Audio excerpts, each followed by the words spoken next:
Leaving a Legacy Throughout Glendive. Welcome to Let's Talk About It. I'm Dorothy Sterlox, and my guest today is Pamela Harr, artist, sculptor, genuine awesome lady. Thank you, Pam, for coming in today. Oh, it's my pleasure. You came in bearing gifts. This magazine entitled Treasure State Lifestyles, Montana. What an awesome tribute to you. There is an article in here, and this is a statewide magazine. Mm-hmm. Yes. An article entitled The Pamela Harr Legacy Sculpture Trail. How did this come about, my dear? I'm friends with the editor I met her through Great Falls, the Western Art Show in Great Falls. And she and her husband were on a trip to Medora and stopped to visit. And I took them around town and showed them what a wonderful town we have. And she took pictures. This was back in November. And from that, she was just so impressed with all that Glendive has to offer that she decided to do a story on Glendive in particular. And the cover is of our bridge, Bell Street Bridge. And then she did a story, and I took her around to all the sculptures in town and told her how each one was done and what the theme was and all that. What an honor. What an honor for you as the artist that you are, but for our community to be recognized like this. It's wonderful. Yeah, I was really excited to have something so nice because I'm always talking up Glendive, and I like to tell people. Now I'm telling them, there's a story in the magazine, and I've already been addressing envelopes to send off to people that I've met at shows that said they want to come to Glendive. And this is a perfect invitation. And this magazine has a circulation of what? Do you know, Pam? I don't really know. It's statewide, and it's sent out to different towns to distribute for free. And you do have a few copies if anyone. Yes, I do. She sent me 200, and I'm mailing out 50, and then I've been taking some around town and leaving them at the chamber and different places like that, the library and stuff. Let's go down memory lane. We have talked about your legacy, your sculptures that are around town.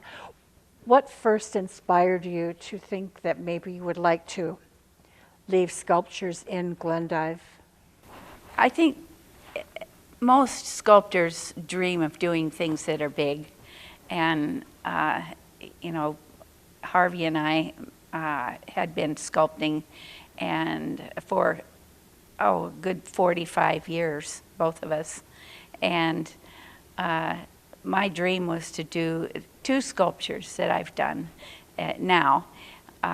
That was on my bucket list, to do the 3 dogs waiting for the school bus with the mailbox behind them, and also the sculpture of the Price of Narcissa Whitman holding her child that drowned. And I did both of those sculptures back in the late 70s as a small version. And I just saw how much people related to it. One is so happy, and the other is heart-wrenching, but really speaks to people about life. And after Harvey passed away, I had some insurance money, and I thought, I'm going to spend it on making those sculptures a reality.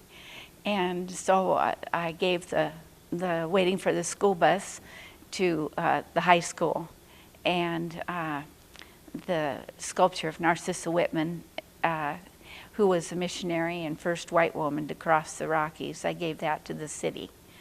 And then it's just gone from there.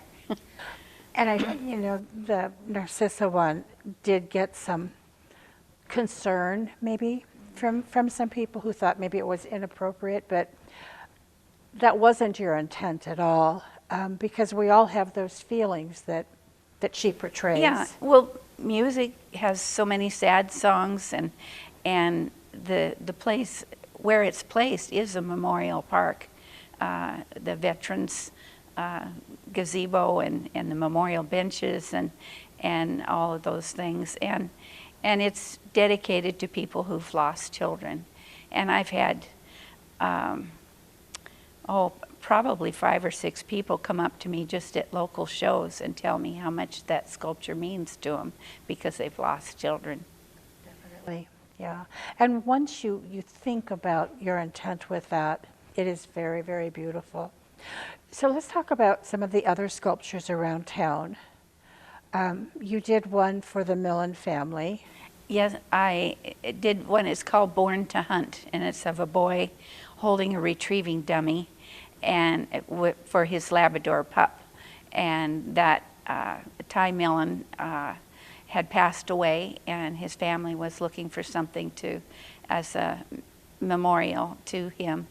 And I had seen the article in I think maybe in the paper about that. And so I got in touch with them and asked them if they might consider a sculpture. And from there, I got together with the family and we talked about the things that meant a lot to Ty and incorporated all these ideas into the sculpture.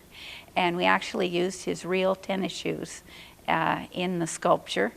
And he had a jacket with state championship symbol on the back of it, which I put on his jacket in the sculpture. And he had Labrador dog, and I used pictures of his lab for the sculpture.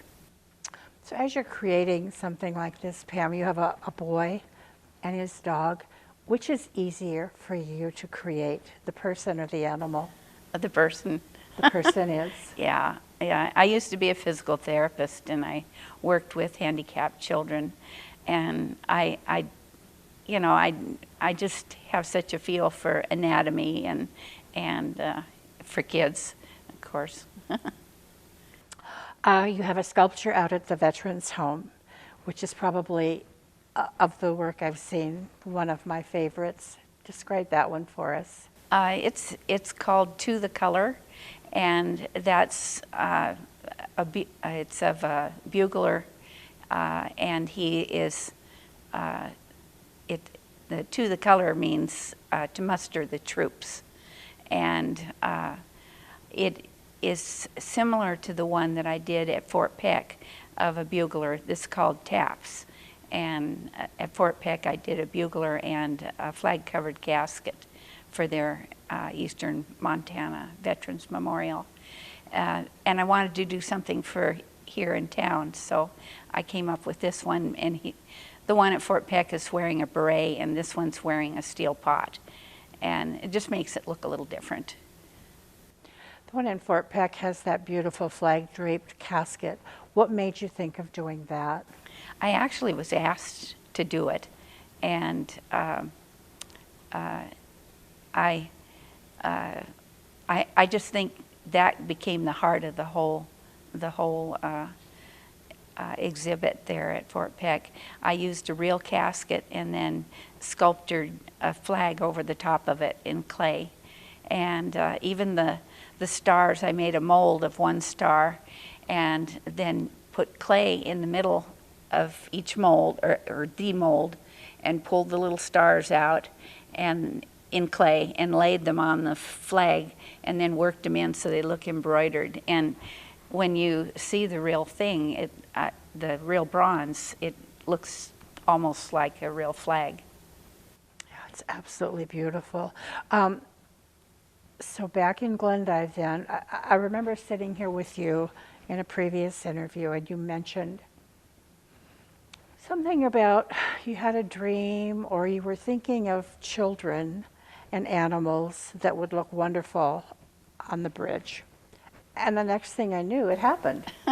Talk about those sculptures. I was driving around Glendive thinking and looking for other great places to put sculptures. And as I drove, it was on a Sunday morning when it was kind of quiet, and as I drove across the bridge, I could just see all 4 sculptures. Not specifically, but I could just envision that they would look perfect on these pedestals that were at the ends of the bridge. And as soon as I got home, I sent out an email to several people and asked who owns the bridge. And Mike Newton, who is the manager of Fisher Industries here, he said, well, the highway department owns it. And I thought, oh, you know, how can I get that approved to put something on the bridge? And he said he'd talk to him. And he came out the next day and said it's a done deal. It was, and I was floored. And they had specific dimensions. I couldn't have anything over 3 feet high or 100 pounds. And so I thought, well, children are perfect because I could still do them life size, but they would fall in that measurement. And so I wanted to incorporate some animals that kind of represent our area. So I did the one with the boy with the paddlefish and a cat next to it that's called the Cat's Meow, and a little girl feeding a goose, and that's called Goose Girl. And then I did the girl feeding an apple to a miniature horse, and it's called Feeding My Hoss.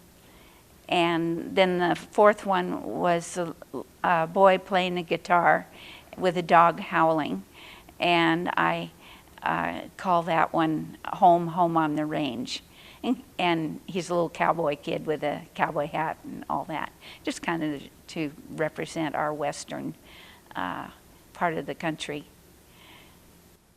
And how long from when Mike came to you and said it's a done deal until they were all in place?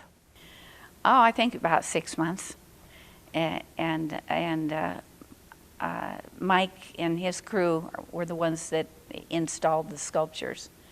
And he said he'd install anything else I wanted to do around town. So that's gets me looking around town for other great places to put things. He has been a tremendous Pamela Harr supporter.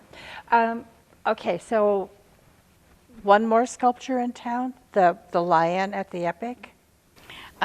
The Lions Club approached me about doing something that would be a tribute to community volunteers. And Harvey had done a life-size man and lion in Bozeman, and I thought of that lion sculpture, and they thought it would be a great idea. I suggested just doing just the lion, and I still had the molds of it. And so I had the foundry cast just the lion, and we brought that over here. And Rhett Kuhn's high school class did this beautiful pedestal for it that I was really blown away by what a great job they did with all the beveled edges and all. And on it are the names of people that have donated their time and effort to the community. And the Lions Club is still collecting names to continue to add to that. And the process involved with that, Pam, is with the Lions Club a certain amount of money to put the plaque up? Yes, it's a $200 donation, and then you can name the person that you want to recognize as a community volunteer. And that helps pay for the casting and maintenance of the sculpture. So can we talk about that a little bit? The cost involved is phenomenal.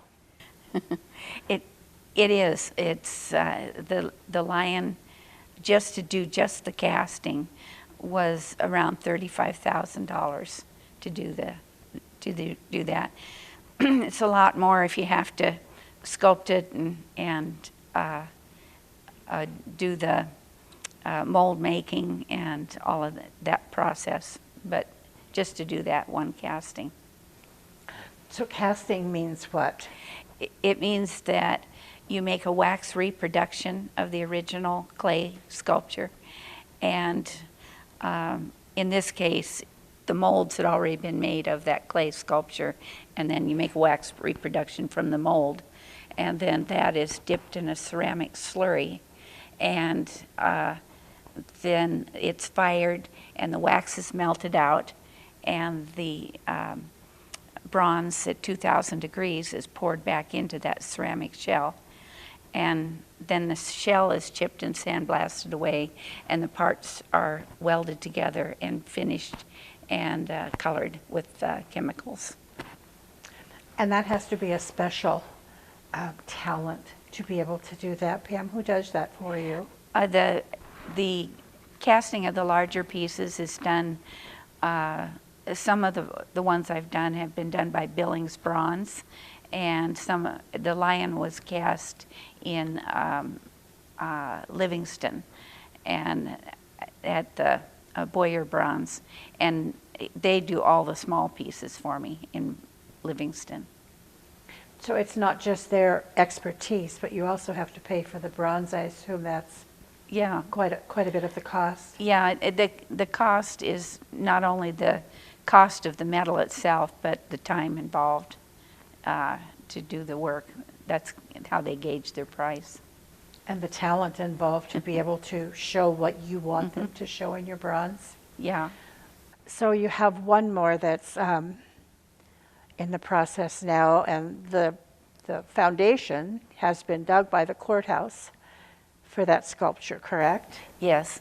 And the name of that one is? It's called Ground Tide, and it's a sculpture of 3 kids on a horse, and they've dropped the reins, and so the boy in front is reaching for the reins. And we used to have a horse that was pretty wise to us kids, and if we dropped the reins, she'd put her head way out in front, and you'd have to get back off the horse and pick up the reins then and get back on again. And I think that was a little joke the horse played on us. And in the sculpture, we'll also have a little dog that's sitting by the horse that's looking up at the kids. And that idea came from? Oh, my youth, I think, thinking about that horse, and my sisters and brothers and I riding on our old horse. And he is larger than life, the sculpture? The overall height is 8 feet, and the horse is a little over, it's about 1 1/5 life size. The horse actually would be the size of a Percheron, but it's a saddle horse, of course. But when I had the small version enlarged in sculpting foam, so that then I could cover it with clay. And when they did the enlargement, they made it bigger than I expected. And when we got it set up, I looked at it and thought, oh my gosh, this is going to be a lot of metal and a lot of clay, a lot of surface area to cover. But I thought, oh well, I can do it. And you brought with some pictures of the process, Pam. Can you kind of just walk us through? Well, once I got the enlargement covered in the sculpting foam, then I had the people from Billings Bronze come over, and they covered it with rubber and then with a fiberglass support shell, and they made molds of each section, and it turned out to be about 80 molds for the whole sculpture. Some of the parts they had to cut off, like hands and ears on the horse and things like that. And then they pulled all those molds off, and they didn't break a single one. And they took them back to the foundry. And then once they got back there, right now they're painting the inside of the rubber mold with wax. And then they pull that wax out, and they dip it in a ceramic slurry and sand it and dry it. And so I have a picture of it's the room where they do all the drying and getting it ready for casting.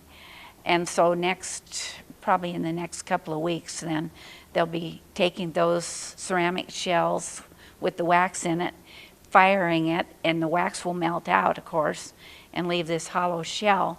And then they melt bronze at 2,000 degrees and pour back into each of those sections.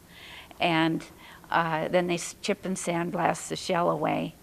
And then they have to weld all 80 pieces back together again and tool out all the welds and sandblast it. And then they'll heat it with a torch and color it with chemicals, and it'll be done.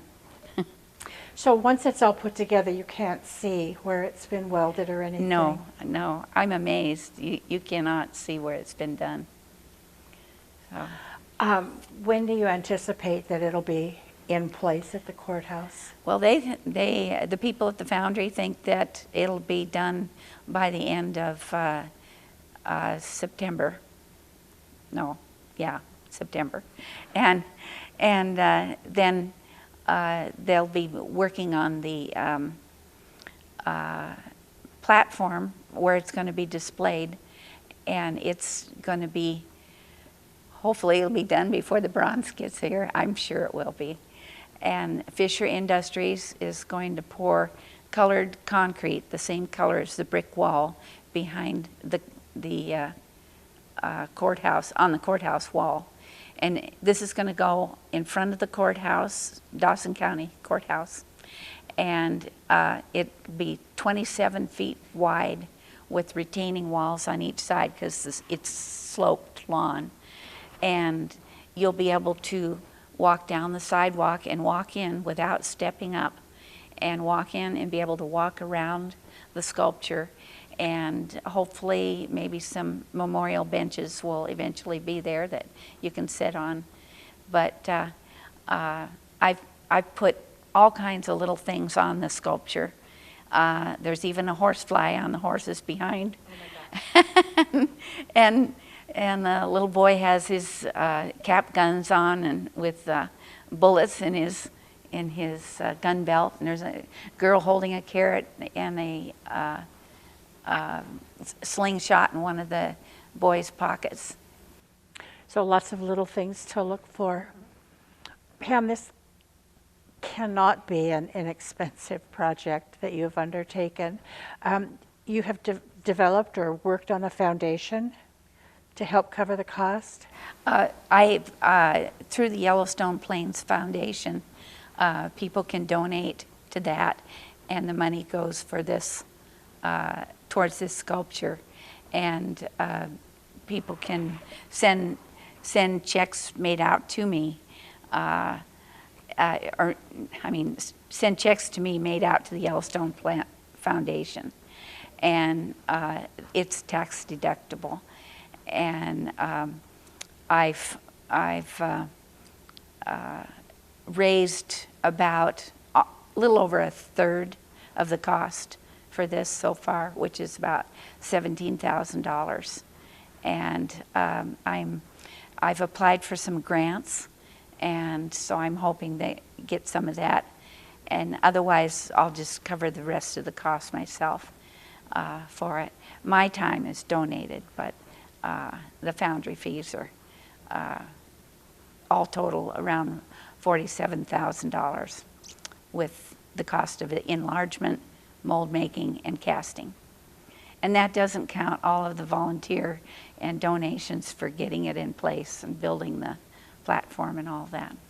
So once again, the name of the foundation is? Yellowstone Plains Foundation. Yellowstone Plains Foundation, and a P.O. Box?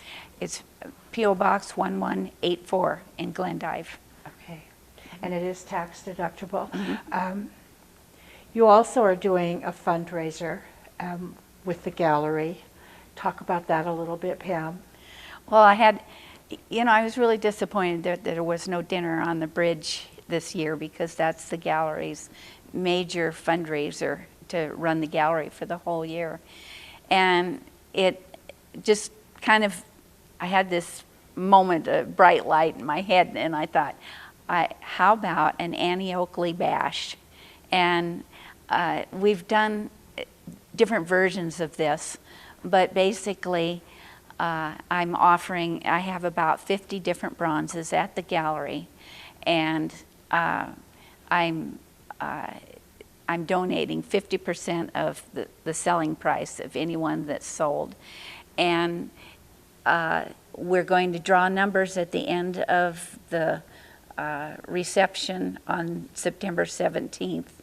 And one of those numbers that's drawn, if it's a sold sculpture, the person won't have to pay for it.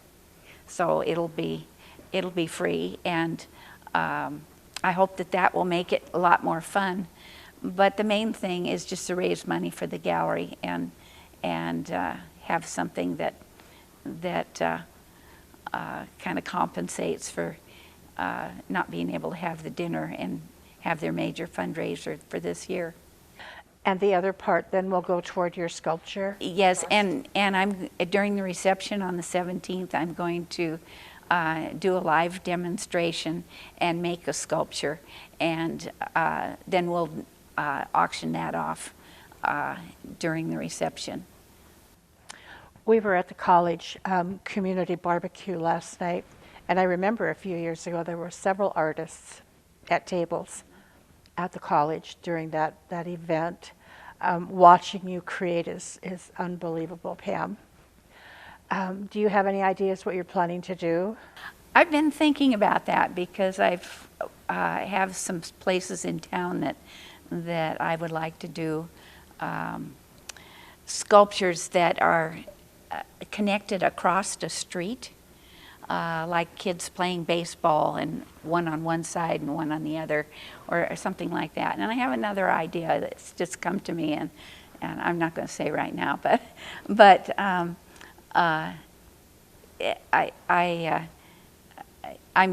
just thinking of some different themes that I want to do here in town that I haven't thought of yet. And I've also had this suggestion of doing Sacagawea and Clark, who camped here on the end of August and 1st of September on their journey home. And that would be another full life? Yes, yeah, they'd be life size. And I'm applying for grants for all of those also. So.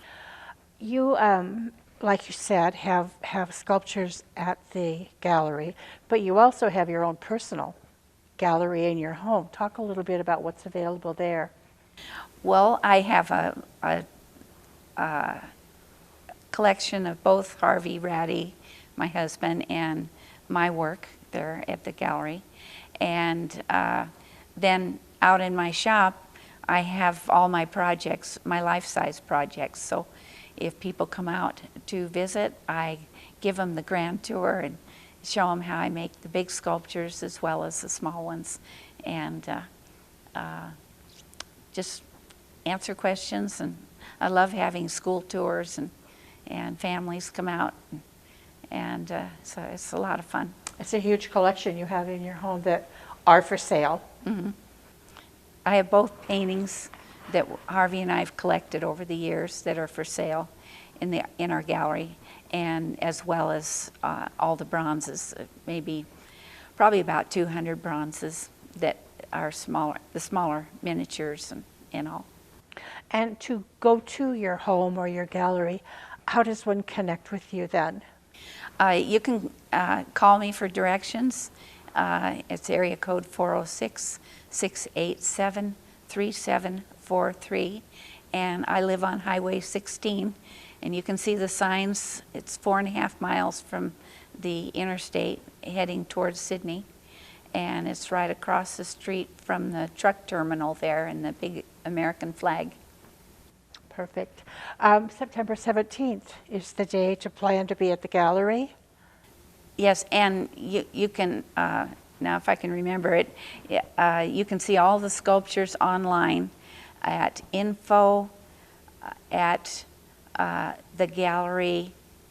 Oh golly, I think I forgot the rest of it.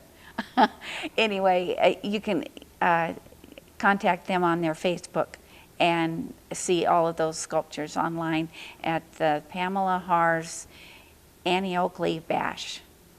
which will be a lot of fun. It will, and we'll have refreshments and plus the live demonstration and all. And very generous of you to donate half of the value of your statues to the gallery for their fundraising.